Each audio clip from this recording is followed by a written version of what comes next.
Florida, you're the weirdest state there gotta be.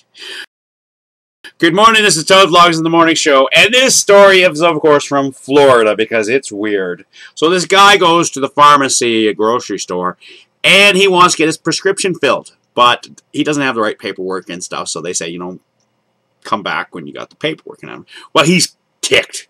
He's ticked right off. So he goes over to the cough drop section, zips it down, pulls it out, and pisses all over everything. $300 worth of merchandise pissed on because he couldn't get his prescription when he wanted to.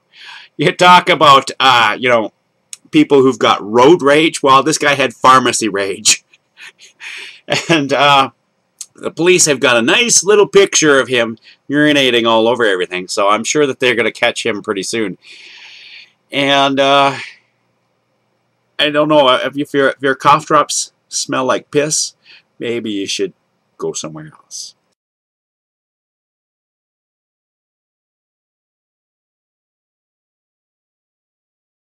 Hey, press the subscribe button. It's easy.